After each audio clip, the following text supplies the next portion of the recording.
Hello everyone. അപ്പോൾ നിങ്ങളിപ്പോൾ +2 ഒക്കെ പാസ്സായതിന് ശേഷം ഒരു പുതിയ കോഴ്സിന് ജോയിൻ ചെയ്യാൻ വേണ്ടിയിട്ട് ആഗ്രഹിച്ചിരിക്കുന്നവരാണല്ലേ. സോ അങ്ങനെ ആഗ്രഹിച്ചിരിക്കുന്നവരിൽ കുറച്ചധികം ആൾക്കാരെങ്കിലും നല്ലൊരു കോളേജിൽ പഠിച്ച് നല്ലൊരു പ്ലേസ്മെൻറ്റോടുകൂടി ജോലി കിട്ടണം എന്ന് ആഗ്രഹിക്കുന്നവരായിരിക്കും മെജോറിറ്റി ആൾക്കാർ. സോ അതിന് വേണ്ടിയിട്ട് നമ്മൾ എന്ത് ചെയ്യണം? കോമ്പറ്റേറ്റീവ് എക്സാമുകൾ എഴുതിയേ പറ്റുള്ളൂ അല്ലേ. അപ്പോൾ നിങ്ങളെല്ലാവർക്കും മെയിനായിട്ട് അറിയാവുന്ന ഒരു കോമ്പറ്റേറ്റീവ് എക്സാമാണ് നമ്മളുടെ JEE main and JEE advanced എന്ന് പറഞ്ഞ എക്സാം. നമുക്കറിയാം JEE മെയിൻ എക്സാം ക്വാളിഫൈ ചെയ്ത് കഴിഞ്ഞാൽ ഇന്ത്യയിലെ തന്നെ ഫേമസ് ആയിട്ടുള്ള എല്ലാ NITസിലും നിങ്ങൾക്ക് പഠിക്കാൻ സാധിക്കുന്നതാണ്. അതുമാത്രമല്ല JEE മെയിൻ ക്വാളിഫൈ ചെയ്ത് നിങ്ങൾ JEE അഡ്വാൻസ്ഡും ക്വാളിഫൈ ആണെങ്കിൽ ഏറ്റവും പ്രസ്റ്റീജിയസ് ആയിട്ടുള്ള ഇൻസ്റ്റിറ്റ്യൂട്ടായ IITസിൽ നിങ്ങൾക്ക് BTech പഠനം സാധ്യമാണ്. സോ ഇതിനു വേണ്ടിയാണ് മിക്ക കുട്ടികളും ആഗ്രഹിക്കുന്നത്. അതൊരു സുവർണ്ണ അവസരം പോലെയാണ് എല്ലാവരുടെയും മനസ്സിലുള്ളത്. പക്ഷേ ഇതിലേക്ക് എത്തിച്ചേരാനായിട്ട്, അതായത് JEE മെയിൻ അല്ലെങ്കിൽ JEE അഡ്വാൻസ്ഡ് ക്രാക്ക് ചെയ്യാൻ വേണ്ടിയിട്ട് നമുക്ക് നല്ലൊരു പഠനം ആവശ്യമാണ്. നല്ലൊരു പഠനം എന്ന് പറഞ്ഞാൽ സിസ്റ്റമാറ്റിക് ആയിട്ടൊരു പഠനം ആവശ്യമാണ്. ഇപ്പം നിങ്ങളിൽ പലരും വീട്ടിലിരുന്ന് സ്വന്തമായിട്ട് പ്രിപ്പയർ ചെയ്ത് JEE ക്രാക്ക് ചെയ്യാം എന്നൊരു ഉദ്ദേശത്തോടു കൂടി പ്രിപ്പയർ ചെയ്യുന്ന കുട്ടികളും ഉണ്ടാവും ഇതിൽ. അപ്പോൾ നമ്മൾ അങ്ങനെ ചെയ്യുന്നതിൻ്റെ ഒരു പ്രശ്നം എന്താണെന്ന് വെച്ച് കഴിഞ്ഞാൽ, ഇപ്പം നമ്മൾ തുടക്കത്തിലൊക്കെ പ്രിപ്പറേഷനൊക്കെ വളരെ നല്ല രീതിയിൽ തന്നെ പോകുമായിരിക്കും. പക്ഷേ ഇടയ്ക്ക് ചില സമയത്ത് എന്തെങ്കിലും ഒരു കാരണവശാൽ നമ്മളൊന്ന് ബാക്കിലേക്ക് ആയി കഴിഞ്ഞാൽ നമുക്ക് ഒരുപാട് ബാക്ക്ലോഗ്സ് ഒക്കെ വന്നിട്ട് പിന്നെ നമുക്കത് മുന്നോട്ട് കൊണ്ടുപോകാൻ പറ്റാത്തൊരവസ്ഥയിലേക്ക് വരും. കാരണം നമ്മൾ ഒറ്റയ്ക്ക് പഠിക്കുമ്പോഴത്തെ പ്രശ്നം വെച്ചാൽ നമുക്ക് മോട്ടിവേറ്റ് ചെയ്യാൻ ആരും ഉണ്ടാകത്തില്ല, മോണിറ്റർ ചെയ്യാൻ ആരും ഉണ്ടാകത്തില്ല. പിന്നെ നമുക്ക് മോക്ക് ടെസ്റ്റുകൾ എഴുതി ശീലിക്കണം. ഇതും വളരെ ഇമ്പോർട്ടൻ്റ് ആയിട്ടൊരു കാര്യമാണ് അല്ലേ. വെറുതെ പ്രിപ്പയർ ചെയ്താൽ മാത്രം നമുക്ക് എന്ത് ചെയ്യാൻ പറ്റത്തില്ല. സാധാരണ ഒരു എക്സാം ക്രാക്ക് ചെയ്യുന്ന പോലെ അല്ല നമ്മുടെ കോമ്പറ്റേറ്റീവ് എക്സാം എന്ന് പറയുന്നത് അല്ലേ. ഇത്രയൊരു ടൈം ഡ്യൂറേഷനുള്ളിൽ ഒബ്ജക്റ്റീവ് ആയിട്ടുള്ളൊരു എക്സാമാണ് നമ്മുടെ ഈ JEE മെയിൻ എന്ന് പറയുന്നത്. അപ്പോൾ അത് ക്രാക്ക് ചെയ്യണം എന്നുണ്ടെങ്കിൽ ഇൻറ്റൻസ് ആയിട്ടുള്ള പ്രിപ്പറേഷൻ്റെ കൂടെ നമുക്ക് ഒരുപാടധികം മോക്ക് ടെസ്റ്റുകൾ നമ്മൾ ചെയ്താൽ മാത്രമേ നമുക്ക് ഇമ്പ്രൂവ് ആകാനും ഇത് ക്രാക്ക് ചെയ്യാനും സാധിക്കുകയുള്ളൂ. വീട്ടിലിരുന്നുള്ള പഠനം നിങ്ങൾ അങ്ങനെയാണ് ആഗ്രഹിക്കുന്നതെങ്കിൽ നിങ്ങൾക്ക് വളരെ നല്ല രീതിയിൽ തന്നെ JEE മെയിൻ ക്രാക്ക് ചെയ്യാനുള്ള ഒരു സുവർണ്ണ അവസരമാണ് സൈല നിങ്ങൾക്ക് വേണ്ടി തരുന്ന സൈലത്തിൻ്റെ ധീര ഓൺലൈൻ JEE ബാച്ച് എന്ന് പറയുന്നത്. അപ്പോൾ ഈ ഓൺലൈൻ ബാച്ചിലാണ് നിങ്ങൾ ജോയിൻ ചെയ്തെങ്കിൽ നിങ്ങളുടെ വീട്ടിൻ്റെ കംഫർട്ട് സോണിൽ തന്നെ ഇരുന്നു കൊണ്ട് നിങ്ങൾക്ക് എന്ത് ചെയ്യാം, JEEക്ക് അടിപൊളിയായിട്ട് പ്രിപ്പയർ ചെയ്ത് JEE മെയിൻ നിങ്ങൾക്ക് ക്രാക്ക് ചെയ്യാൻ സാധിക്കുന്നതാണ്. JEE മെയിൻ ക്രാക്ക് ചെയ്ത് കഴിഞ്ഞാൽ പിന്നെ JEE അഡ്വാൻസ്ഡ് വേണ്ടിയിട്ട് പ്രിപ്പയർ ചെയ്ത് IITസിലേക്ക് എത്താനും നിങ്ങൾക്ക് സാധിക്കുന്നതാണ്. സോ അപ്പം നിങ്ങൾ ആഗ്രഹിക്കുന്നുണ്ടായിരിക്കും ഇതിനൊക്കെ ഒരുപാട് ഫീസൊക്കെ ഇല്ലേ, അപ്പോൾ ഞങ്ങൾ എന്ത് ചെയ്യും എന്നൊക്കെ ഉള്ളൊരു വിഷമവും നിങ്ങൾക്കുണ്ടാവും. അപ്പോൾ അതിന് ഉള്ളൊരു സൊല്യൂഷനായിട്ടാണ് ഞാനിപ്പോൾ വന്നിരിക്കുന്നത്.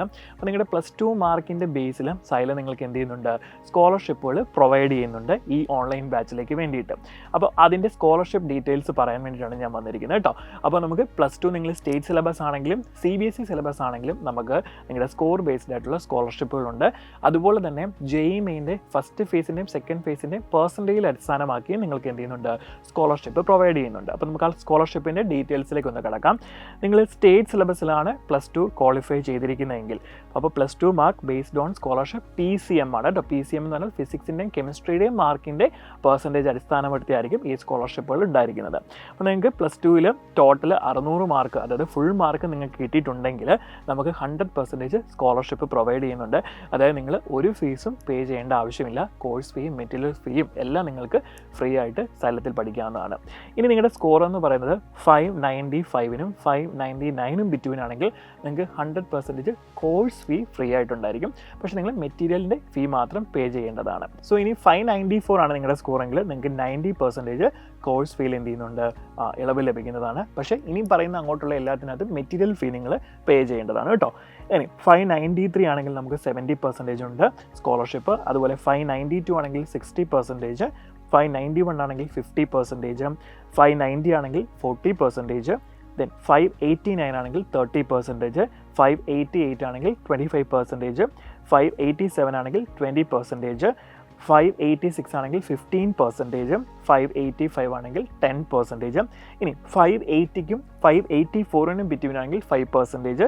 അതുപോലെ ലാസ്റ്റായിട്ട് 575നും 579നും ഇടയ്ക്കാണ് നിങ്ങളുടെ സ്കോറെങ്കിൽ നിങ്ങൾക്ക് 2.5% കോഴ്സ് ഫീൽ റിഡക്ഷൻ ലഭിക്കുന്നതായിരിക്കും കേട്ടോ. അപ്പോൾ ഇതാണ് നമ്മുടെ സ്റ്റേറ്റ് സിലബസിൽ പഠിച്ച കുട്ടികൾക്ക് PCMൻ്റെ ബേസ്ഡ് ആയിട്ട് നമ്മൾ നൽകുന്ന സ്കോളർഷിപ്പ് എന്ന് പറയുന്നത്. ഇനി നമ്മൾ അടുത്തതായിട്ട് കാണുന്നത് നമ്മുടെ CBSE സിലബസിൽ പഠിച്ച കുട്ടികൾക്കുള്ള സ്കോളർഷിപ്പിൻ്റെ ഡീറ്റെയിൽസ് ആണ് കേട്ടോ. അപ്പോൾ നമ്മുടെ ടോട്ടൽ മാർക്ക് ഇതും PCMനെ അടിസ്ഥാനപ്പെടുത്തിയാണ് കേട്ടോ. അപ്പോൾ 297 മുതൽ 300 വരെയാണ് നിങ്ങളുടെ മാർക്ക് റേഞ്ചെങ്കിൽ നിങ്ങൾക്ക് ഇതുപോലെ 100% സ്കോളർഷിപ്പ് ലഭിക്കുന്നതാണ്. അതായത് കോഴ്സ് ഫീയും മെറ്റീരിയൽ ഫീയും എല്ലാം തന്നെ നിങ്ങൾക്ക് എന്താണ് ഫ്രീ ആയിരിക്കും. ഇനി അടുത്ത സ്കോർ റേഞ്ച് എന്ന് പറയുന്നത് 295 മുതൽ 296 വരെയാണ്. ഇതിലും 100% കോഴ്സ് ഫീയിൽ നിങ്ങൾക്ക് ഇളവ് ലഭിക്കുന്നതാണ്. പക്ഷേ മെറ്റീരിയൽ ഫീ നിങ്ങൾ എന്ത് ചെയ്യണം, പേ ചെയ്യേണ്ടതാണ്. ഇനി താഴോട്ട് പറയുന്ന എല്ലാത്തിനകത്തും മെറ്റീരിയൽ ഫീ ഇൻക്ലൂഡഡ് ആണ്. കോഴ്സ് ഫീയിലായിരിക്കും ഈ പറയുന്ന റിഡക്ഷൻ നിങ്ങൾക്ക് ഉണ്ടാവുന്നത്. ഇനി 291 മുതൽ 294 വരെയാണെങ്കിൽ 75% റിഡക്ഷൻ ഉണ്ടായിരിക്കും. അതുപോലെ തന്നെ 288 മുതൽ 290 വരെയാണെങ്കിൽ 60% ആയിരിക്കും സ്കോളർഷിപ്പ്. ദെൻ 284 മുതൽ 287 ആണെങ്കിൽ 40%. ദെൻ 279 മുതൽ 283 വരെയാണെങ്കിൽ 20%. 275 മുതൽ 278 വരെയാണെങ്കിൽ 10%. ആൻഡ് ലാസ്റ്റ് 265 മുതൽ 274 വരെയാണെങ്കിൽ 5% ആണ് സ്കോളർഷിപ്പ് നിങ്ങൾക്ക് CBSEയുടെ +2ൻ്റെ സ്കോറിനെ ബേസ് ചെയ്ത് നമ്മൾ തരുന്നത്. ഇനി നമ്മൾ അവസാനമായിട്ട് നോക്കുന്നത് നമ്മുടെ JEE മെയിൻ്റെ 2025 JEE മെയിൻ്റെ ഫസ്റ്റ് ഫേസിൻ്റെയും സെക്കൻഡ് ഫേസിൻ്റെയും പേഴ്സൻറ്റേജിനെ ഡിപ്പെൻഡ് ചെയ്ത് പ്രൊവൈഡ് ചെയ്യുന്ന സ്കോളർഷിപ്പിൻ്റെ ഡീറ്റെയിൽസ് ആണ് കേട്ടോ. അപ്പോൾ അതിൽ 97 മുതൽ 100% വരെ നിങ്ങൾക്ക് മാർക്ക് ഉണ്ടെങ്കിൽ, പേഴ്സൻറ്റേജിൽ ഉണ്ടെങ്കിൽ ഇതിൽ 100% സ്കോളർഷിപ്പ് നിങ്ങൾക്ക് ലഭിക്കുന്നതാണ്. അതിൽ കോഴ്സ് ഫീയും മെറ്റീരിയൽ ഫീയും ഫ്രീ ആണ് കേട്ടോ. ഇനി അടുത്തത് പറയുന്നതിനകത്തെല്ലാം മെറ്റീരിയൽ ഫീ നിങ്ങൾ എന്ത് ചെയ്യണം, പേ ചെയ്യേണ്ടതാണ്. അപ്പോൾ 95% മുതൽ 97% വരെയാണെങ്കിൽ 100% കോഴ്സ് ഫീയിൽ റിഡക്ഷൻ ഉണ്ടായിരിക്കും. ദെൻ 90 മുതൽ 95% വരെയാണ് നിങ്ങളുടെ റേഞ്ചെങ്കിൽ 75% സ്കോളർഷിപ്പ് ലഭിക്കും. അടുത്തായിട്ട് 85 മുതൽ 90% വരെയാണെങ്കിൽ 50% സ്കോളർഷിപ്പ് ആയിരിക്കും ഉള്ളത്.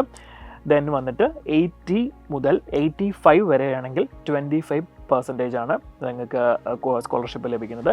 ലാസ്റ്റായിട്ട് വന്നിട്ട് 75 മുതൽ 80 വരെ പെർസെൻറ്റേജിലാണെങ്കിൽ 10% ആയിരിക്കും കോഴ്സ് ഫീയിൽ നിങ്ങൾക്ക് റിഡക്ഷൻ ലഭിക്കുന്നത്.